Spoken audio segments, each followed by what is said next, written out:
ఇవాళ అట్ల తద్ది పండుగ అంటే ఎవరికి ఏం తెలియదు, అసలు అర్థం కూడా ఇది ఒకటి ఉందా అని కూడా ఆశ్చర్యపోతారు.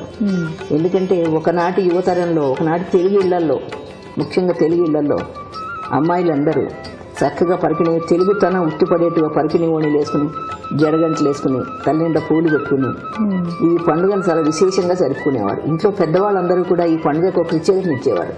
దానికి అట్ల తద్ది అనే కాకుండా దానికి ఉమాచంద్ర వ్రతం అని కూడా అంటారు దీన్ని. అంటే ఉమాదేవి, పార్వతీదేవి కూడా ఈ వ్రతాన్ని ఆచరించింది అని. ఈ వ్రతాన్ని ఎందుకు ఆచరించాలి అంటే, మనం సాధారణ ఏ వ్రతాలు ఆచరించినా, ముఖ్యంగా స్త్రీలు ఆచరించే వ్రతాలన్నీ సౌభాగ్యం కోసం, సంతానం కోసం ఆచరిస్తారు. ఇక్కడ కన్య పిల్లలు, వివాహిత కాని వాళ్ళు కూడా ఆచరించడంలో ఉద్దేశంతో వాళ్ళకి భవిష్యత్తులో మంచి భర్తలు కావాలి అని ఈ అమ్మాయిలు, ఇల్లాళ్ళు, గృహిణులు ఎందుకు ఈ వ్రతం చేసుకుంటారు అంటే, ఆ గొప్ప సంతానాన్ని, గొప్ప సౌభాగ్యాన్ని, ఐదోతనాన్ని ఇవ్వాలి అని ఇల్లాళ్ళు చేసుకుంటారు. కాబట్టి ఇట్లా ఇళ్లలో ఉండే పెద్దవాళ్ళు, ఇళ్లలో ఉండే పిల్లలు కూడా ఈ వ్రతాన్ని జరపడం అనువచనంగా వస్తూనే ఉంది, సంప్రదాయంగా చాలా ఏళ్ళు వచ్చింది. అయితే ఈ పండుగ విశేషాలు ఏమిటి అంటే, ఎందుకు ఈ పండుగలో ప్రత్యేకతలు ఏమున్నాయి, అట్ల తద్ది అని ఎందుకు అంటున్నాము అంటే, దీన్ని ఒకప్పుడు ఉమాదేవి కూడా, పార్వతీదేవి కూడా చేసిందట ఈ వ్రతం. అంటే ఎందుకు చేస్తున్నారు అంటే, ఉమాదేవి భర్త క్షేమం కోసం, కానీ పరమేశ్వరుని వివాహం చేసుకోవడానికి ముందు ఈ వ్రతం ఆచరించింది అని. ఈ చంద్రుడు, ఈ ఉమాదేవి, అట్లు ఈ మూడింటికి సంబంధాలు ఎట్లా కలుపుకుందాము అంటే, మన వాళ్ళు ఏం చెప్తారంటే, పండగ నాడు ఇళ్లలో పూజ చేసుకోవడాలు అవన్నీ మనకు తెలుసు, మన అన్ని సంప్రదాయ దసరాలు, నవరాత్రులు అన్నీ తెలుసు.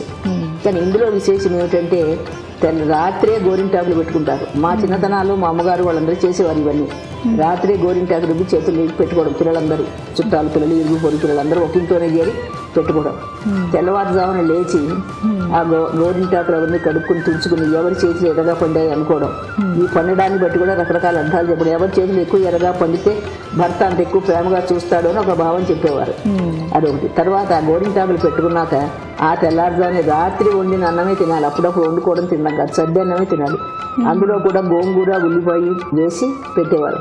అవి తిని తాంబూలాలు వేసుకుని ఈ వయసు పిల్లలు, పెద్దవాళ్ళు కూడా ఊరవతలు ఉన్నటువంటి తోటల్లో ఉయ్యాలలు వేసుకునేవారు. ఆడపిల్లలందరూ ఉయ్యాలలు ఊగేవారు. అక్కడ సాయంత్రం వరకు అక్కడే ఉండేవారు. మళ్ళీ బయటికి వచ్చేసి 7 గంటలకు రావడం, మధ్య మధ్యలో ఎవరు తినడం, హోటల్స్కి వెళ్ళడం, అసలు ఆ సంస్కారం లేదు అక్కడ, ఆ సంస్కృతి లేదు. అక్కడ ఆ ఉద్యానవనాల్లో, తోటల్లోనే ఉయ్యాలలు ఊగుతూ, కబుర్లు చెప్పుకుంటూ, మాట్లాడుకుంటూ, చిన్న చిన్న ఆటలు ఆడుకుంటూ వాళ్ళు చాలా ఉత్సాహంగా, సంతోషంగా ఉండేవారు. మన కుటుంబాలలో, మన తెలుగు ఇళ్లలో ముఖ్యంగా చాలా రకాలైన వ్రతాలు ఆడపిల్లలు చేయించేవారు. ఇప్పుడు అసలు ఏమీ లేవు. ఇప్పుడు పెళ్లి కాకుండానే కొన్ని చేయించేవారు.